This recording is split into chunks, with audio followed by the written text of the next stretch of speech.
gentlemen, welcome back to Houston Rockets Daily. My name is Jackson. I post daily Rockets content. Be sure to hit that like button, hit that sub button for more. As you know, we're getting Let's Talk Rockets back several times a week for the last half of the season. The Houston Rockets are back in basketball tonight. Got to get that lamp in there. We have a tweet. I was going to make a video on this, but I figured, you know what? Why not? Let's just make a video, let's just live stream this before tonight's game, and let's get it all out of the way, man. I like being interactive, and I don't think I had a single live chatter in my last Let's Talk Rockets, so we got to get back in business. But if you're watching this and it's a little late, stay tuned. Hit that sub button for more. And we have Shade here. What is up, Shade? I appreciate you tuning in. Now, I pulled up on screen. A lot of you guys have probably seen this. Brian Windhorst. First things first, I'm not trying to make any personal attacks here because at the end of the day, I'm sitting here in my apartment talking about the Houston Rockets. Windhorst definitely isn't my favorite ESPN analyst. He's, I don't know. I take what he says with a grain of salt. I think Houston is a dangerous fit for anybody because that team is out of control. They've completely destroyed and broken down Silas, who's a good man, but can't handle the renegade operation that's become, big words for no reason. Pretty much everything the Rockets do is a mess right now. In today's live stream, I kind of wanted to go back to some past rebuilds because I don't know, man. When you're rebuilding in every single sport, it's just any press you get is usually going to be negative. I can't believe somebody tweeted earlier out today. It was a clip of some respected news analyst. What is up, Balin? What's up, Josh? Man, we got our whole Discord in here. I hope you guys are doing good. And I'm curious to hear what you guys have to say on this matter. What are your thoughts on this comment? Drop them down below and we'll discuss it. The more live chats, the better, and the more interactive it is. Actually, you know what? Let's pump the brakes here and let's talk about this tweet in specific. There's this sentence right here. They've completely destroyed and broken down Silas. I don't quite understand the logic behind it. I really don't. I'm shocked Steven Silas is still the head coach of the Houston Rockets. And we just saw the Atlanta head coach, Nate McMillan, get fired about a week ago now. I think Steven Silas will be fired in the next month. And, this is something that probably should have happened a long time ago, but it's in the Rockets' best interest. I don't think the wins are going to start to rally in. It goes without saying, John Lucas is awesome. I think we all can agree John Lucas is amazing. And, Balin brings up something here that's very true, is there's no accountability. And obviously not all of these issues are on Steven Silas. There was a tweet that came out and it was like Stone likes to give some possible, let's pull it up. I got it right here. Shoot. I don't want to get into the DMs here because if I open up the DMs and, I don't know, it's a personal guy. Here we go. From Chris A. White. When Stone is asked about Silas, he says, Steven's a really smart guy who's a really good human being, and we want the same thing. Notice he doesn't comment on Silas coaching. I don't personally look too much into that. And he mentions how he tries to help him with offering ideas. It's not good. When you hire somebody to do a specific job, specifically coach your team, and you're trying to give some advice here, it's not necessarily ideal. The thing is, it took Silas up until like a couple of weeks ago for him to actually be fired and blame the players for their effort. The saying he doesn't run any plays for Jabari kind of just it emulates what a lot of us have been saying for a very long time, is there's no order on this team. It's kind of like a free for all. It's like a pick and roll and isolation free for all. I just think Silas is gone. I really don't like where the culture is right now. And, guys like Kevin Porter Jr. are getting a ton of blame for this. But what I was saying earlier is you have people like analysts coming on to podcasts saying Jalen Green isn't even improving. It's just there's so much negative press going on right now.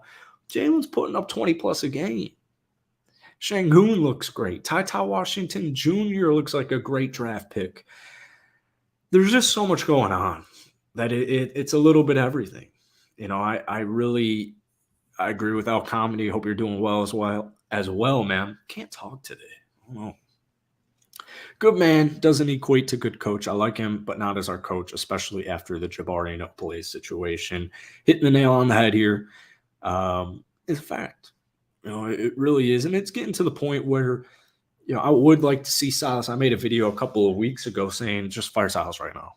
And I think it was actually like the day of the Jabari, I don't run plays for Jabari, because there was, and I mentioned this in the video, there was that interview. I think it was the introductory interview after the draft where he was like, I was up all night making plays for Jabari. It's like, you're not even running them. It's just so weird.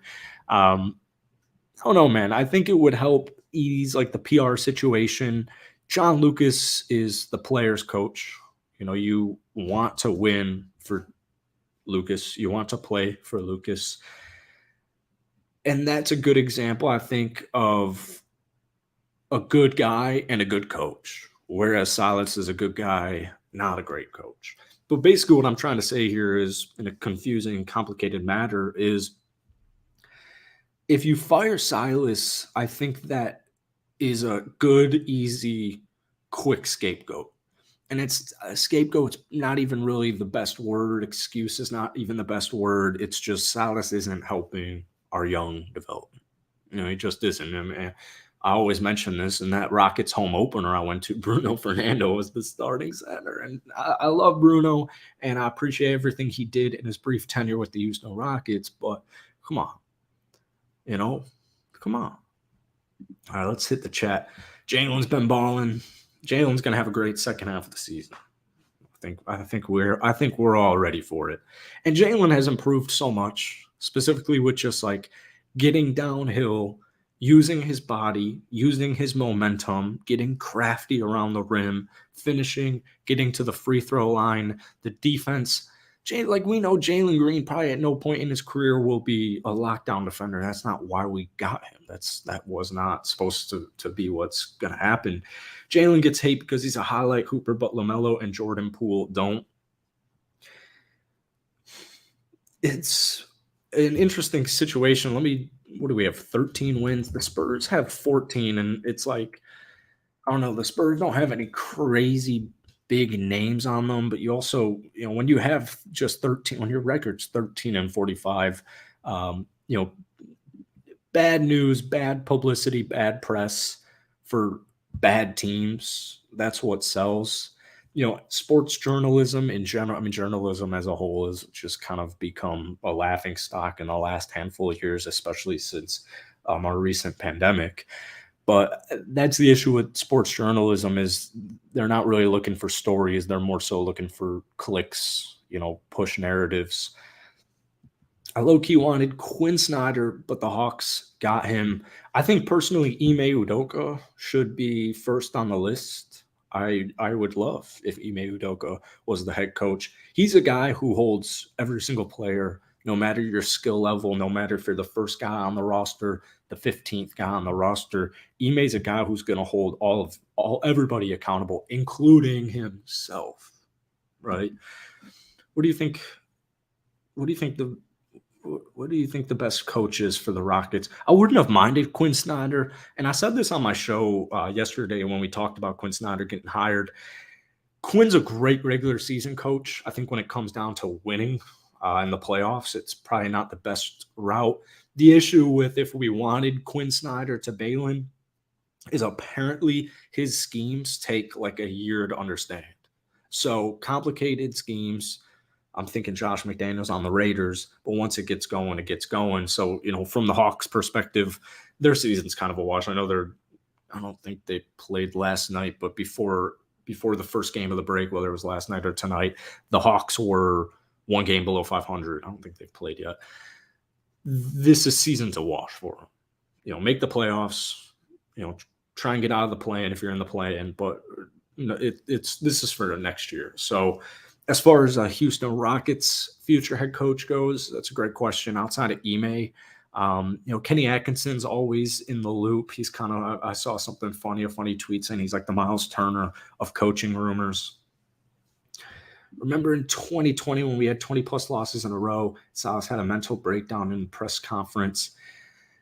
He's got a cool, calm demeanor that seems to lash out at unexpected times. And you got to understand it from his perspective as well. Like I said, it's not like if we fire Steven Silas right now when we play the last 20 or so games, it's not like the Rockets will be 15-5. At the same time, the players are very much got to be held accountable, not playing winning basketball. Rafael Stone also has to be accountable here for not developing the best roster possible. I personally think this team is going to look a lot different next year, but let's just say, Houston becomes more of a, getting back on track. I would say 3 years from now, kind of when we're hoping we're back in the playoffs and possibly, hopefully, the championship type of situation. I think our roster is going to look completely different, kind of similar to OKC right now, where they just have a bunch of young talent. And to be honest with you, OKC is a really good example of, they have a lot of talent. So do the Houston Rockets. They're in the playoff hunt. They're around 500, and the only vet on their team before the deadline was Mike Muscala. So there's just a lot of moving parts with this, and I think it's an effect of rebuilding. It really is. It's hard to be satisfied at 13-45, no matter how your players look or your coach or your general manager or whatever it is. It's when you're 13-45, that's just a really bad record. We're once again on pace to have maybe 20 wins. Last year we won 20. The year before that, when we traded Harden, we had 17. We're, San Antonio, I think, is a lot of their young talent starting to show out, and I believe they only have 14 wins right now. But it is looking like we're going to be the worst team in the NBA for 3 straight years. Rebuild or not, it's hard to get excited about that. He would be a good candidate, no doubt. It's just the whole drama that had him suspended might not be great having that surrounding us. That's the thing. That's the thing. It's a PR nightmare, might be a little bit dramatic, but PR wise, there's a lot of people who wouldn't be thrilled with that. 2020 was a nightmare. It really was. All right, Balen. Assuming we land Vic, do you see one of Jabari or Şengün potentially dealt in a trade? I don't think Jabari will get traded anytime soon. I do think Alperen Şengün, it's tough because I don't know how Şengün and Vic would work, because apparently Vic doesn't want to play center in the NBA. Şengün needs the ball in his hands. It's just the more defensive concerns that possesses if Vic's playing the 4. Personally, I think it's a great problem to have. So, I don't think Şengün would get dealt off in the offseason or at the draft or at any point in the offseason. I think they'd give it at least a year to kind of see what that looks like, further evaluate Vic. Let's get an age check on Alperen Şengün, because he's also, I don't think he's legally able to drink yet. He's 20 years old. So I think, especially with Jabari, considering he hasn't played a rookie season yet,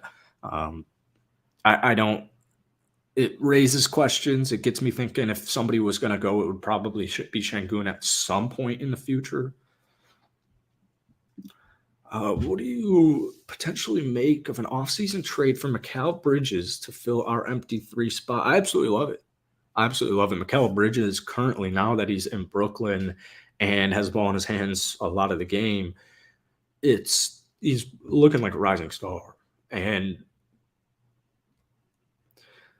there's the saying, the best reliability is availability. She's almost blanked on that. And Macau Bridges is on pace to like he always does, play every single game and maybe even an extra because of the trade. So, yeah. What's up, Jorge? How you doing? What's up, Thomas? Assuming we get Wemby, the likely move would be to keep both. Actually, a Şengün and Wemby duo would be beneficial, and no team would trade their first round pick in the second year. Yeah, he's shown plenty of flashes. Jabari right before the break was it was more consistent. It was definitely more consistent. That's fair. What did ESPN do? Yeah, it's just Windhorst, Brian Windhorst. We got the tweet here on the screen. I actually feel like I have more that I send tweets to myself for these videos. Oh yeah, here we go. We got is Rouge on the screen. Yeah, we got Rouge on the screen. We'll go to the tweet. I love Rouge. He doesn't know me, but I like him. Windhorst right now. Wait, I just clicked the same tweet. Wait. What? Am I tweaking? Oh no. Oh, I am tweaking. Oh, my bad. That was a tweak. There was something else. Never mind though. Sorry. Imagine an offseason where we sign Harden, win the lottery, and draft Vic, and also make a trade for Bridges. Definitely dreaming though. I still plan on making a. Oh wow, David. David's not a huge Rouge fan. I'm not too on Twitter, so maybe I haven't had a big eye. But the only Rocket guys I know are like I love Kelly Iko, I love Jackson Gatlin, but I don't mind Rouge. Like I said, I'm not too involved on the Twitter sphere, but I'm definitely in the Rockets Twitter sphere if I'm in a sphere. I think Harden, what I was saying, I think Harden 100% will be a Rocket in the next 2 years. The thing is with James Harden is I'm imagining he brings a star with him. I don't know who it would be. They'd probably be at the 3 spot. I don't know who. I really don't. I think it would be likely that he brings a star over. I understand that Harden did us dirty and all that, but Harden loves Houston. He loves the city. He loves the team. He's great for the culture. The fans like him. They're used to love him. I think it's more of an outspoken minority. It's like that 10% rule, or the 10% that don't like the moves seem the loudest. Realistically, I think Kevin's gone this year. I'm not quite sure if they're. I see a lot of people saying just cut him. I don't see that happening. I know the guaranteed money thing goes away after this year, and that's the way they set it up. But putting up like 19, 5, and 6, I don't think you cut a player like that at all. You guys got Fire Silas. Damn, we got what's up, Kerm? We got an under fan in here telling us to fire Silas, which is tough. Yeah, I think his name's Will, right? My name's Jackson. I was gonna say his name's Will too, but yeah, I like biased Houston. How's Green doing sophomore year? It's not bad. Let's just pull it up on the screen. Everyone loves to like talk defense when it's Jalen Green. He's unimproved. What? Yes, it's not efficient all the time. Oh, what's Jalen's age? 21. He just turned 21 2 weeks ago. Oh my goodness. He can legally drink. All right. I gotta be careful with noise here because it always plays ads on it. Let's pull it up here. How's everybody doing? Anybody got fun weekend plans? Where are we going? Here we go. Jalen Green splits. All right.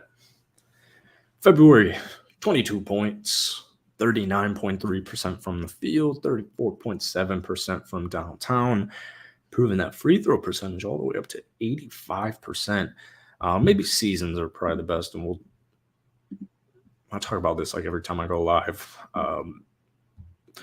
The good thing that I think gets often overlooked outside of Rockets fans, Rocket Nation, is the free throw attempts went from 3.5% to 3.5 attempts to 5.9, which gets me curious. What were his splits in his rookie season pre-post All-Star break could get into the free throw line.